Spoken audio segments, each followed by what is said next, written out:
Good day mga ka-sports natin dyan. Isang tulog na lang, magaganap na ang salpukan pinakahihintay natin. PLDT kontra sa Farm Fresh Foxes sa Battle for Bronze at Signal Super Spikers kontra sa Creamline Cool Smashers para sa Battle for Gold. Best of 3 ang labanan dito mga ka-sports. So ibig sabihin 3 beses sila maghaharap kapag nagkaroon sila ng pagkakataon na magkaroon ng tie. Pero kung ang isang team 2 beses na manalo, 100% sila na nga ang magcha-champion. Sa pagitan nga ng Farm Fresh Foxes, tinalo nga nila sa semifinals ang PLDT, pero hindi nangangahulugan porket natalo nila ang PLDT sa semifinals, sila na ang mag-uuwi ng bronze medal.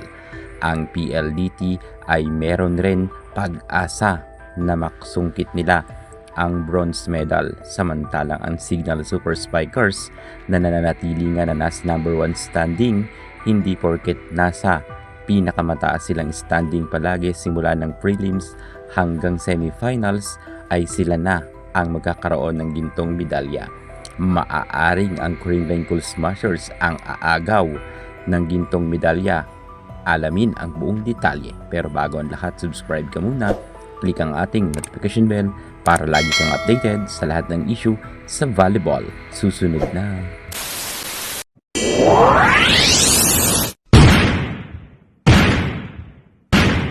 April 21 ng hapon, magaganap ang unang salpukan para sa Battle for Bronze ng PLDT kontra sa Farm Fresh Foxes. Ang dalawang ito ay mag-aagawan nga para sa bronze medal. Malaki ang pag-asa ng PLDT na sila ang magtatagumpay kahit sabihin natin na natalo sila ng Farm Fresh Foxes noong nakaraan laban sa semifinals, ay hindi talaga nila papapormahin na ang Farm Fresh. Bakit ko ito nasabi? Kung sa experience mga ka-sports natin dyan, ang PLDT subok at matibay na. Maaaring kaya sila natalo noon sa semifinals ay nagulat lang sila ng Farm Fresh. At kita naman natin na ang mga players ng PLDT ay sobrang tatangkad at sobrang lalakas. Kung tutuusin, bagay na bagay nga sila para sa Battle for Gold. Ngunit ginulat nga sila ng Farm Fresh kaya sila natalo ng semifinals at nalaglag nga para sa Battle for Bronze na lamang ang PLDT. Ang Farm Fresh, masasabi ko na di kalibre na rin ang mga manlalaro dito, pero pagdating sa finale ay hindi talaga sila basta-basta papapormahin ng PLDT, lalo na ang PLDT naggaling nga sila sa may hawak na gintong medalya at hindi sila magpapadaig na basta-basta na lang mawawalan sila ng medalya, lalo na kahit bronze medal ay talagang paghihirapan naman ito ng PLDT. Well, maaari rin manalo ang Farm Fresh dahil bago rin naman ang kanilang mga players. Malalakas na rin ang kanilang mga mandalaro dahil sa kanilang mga na-recruit na mga star player na super lakas. Pero tagilid talaga sila pagdating sa laban nila sa PLDT. Sa tingin ko, PLDT talaga ang magkakaroon ng bronze medal. Hindi kasi ito ang panahon pa para mamayagpag ang Farm Fresh Foxes at makakuha nga ng kahit bronze medal lamang. Malakas kasi ang PLDT at makikita natin ito kapag sa Battle for Bronze.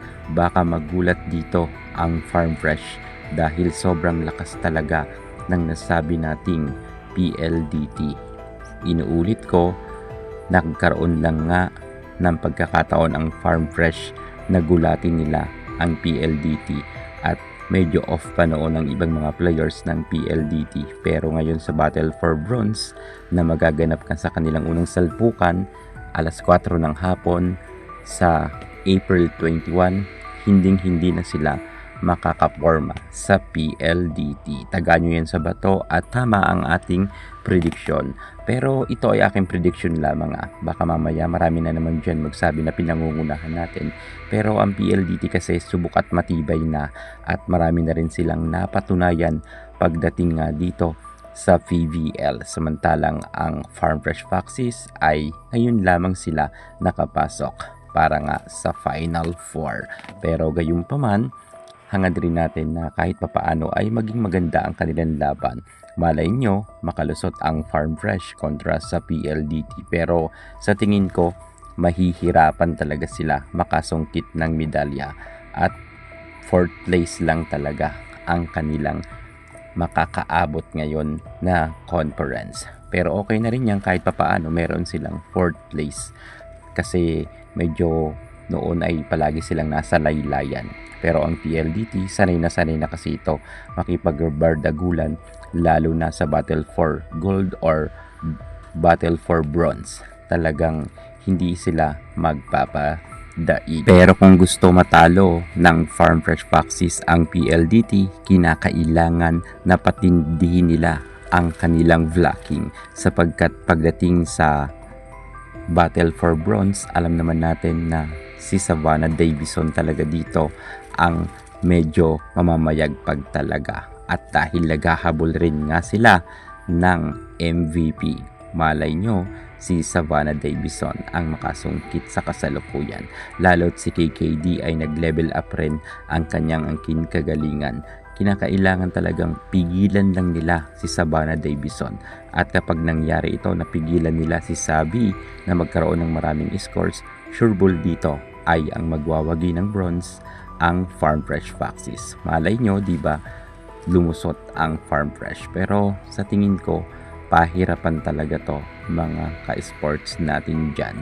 Kung makikita kasi ninyo ang PLDT, lamang na lamang nga sila sa vlocking at lamang na lamang sila sa height at higit sa lahat, mayroon silang Savannah Davison. Minsan pa nga ay binibiro pa sila ng ibang netizen na import daw di umano itong si Sabi. Gayunpaman, half Filipino naman si Savannah Davison kaya wag na ninyong i-bash itong si Sabi. If ever manalo nga ng bronze medal ang nasabi nating PLDT, deserve naman nila yan, pinaghirapan nila yan. Pero ito nga ang aking prediction, 4th placer nga dito ang nasabi nating Farm Fresh. At ang bronze medalist nga dito ay ang PLDT. Dumako naman tayo sa laban ng Signal Super Spikers kontra naman sa Creamline Cool Smashers. Dito talaga ang maraming nag-aabang ang labanan ng dalawang team na ito. Dahil ang Signal Super Spikers, baka ito na ang kauna-unahang pagkakataon nila sa PVL na magkaroon sila ng gintong medalya.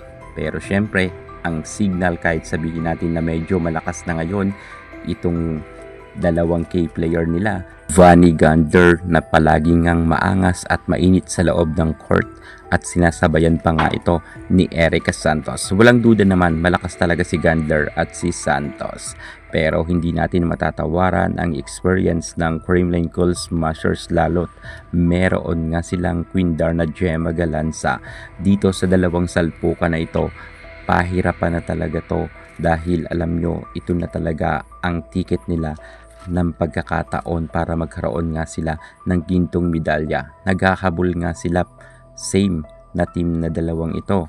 Una, ang Creamline gusto nilang bumalik ang kanilang gintong medalya. Samantalang ang Signal Super Spikers gusto rin nilang magkaroon ng record sa kauna-unahan pagkakataon para magkaroon naman sila ng gintong medalya bago sila mag-retiro lahat. Dahil meron ngang nagsasabi na madidisband daw di umano ang Signal pero hindi pa ito sure, ito ay rumor pa lamang. Sa tingin ko hindi basta-basta ang Creamline Cool Smashers ibibigay ang gintong medalya dito nga sa Signal sapagkat ang Creamline ay mas lalo nga silang lumalakas at tumitindi ang galing ng mga players dito, lalo na ang ating Queen Darna Gemma Galanza. Mas nagle-level up ang kanyang angkin kagalingan kapag patapos na ang laban. Kahit ganito nga ang mangyayari, silver medalist dito ang Signal at ang champion dito ay ang Creamline Cool Smashers. So inuulit ko, ito nga ang aking prediction lamang. Kaya ang mangyayari dito, ang champion nga ay ang Creamline Cool Smashers. Silver medalist ang Signal, samantalang bronze medal ang PLDT at 4th place nga ang nasabi nating Farm Fresh. Yan muna ang pinaka-latest natin sa mundo ng volleyball. Thank you so much. God bless.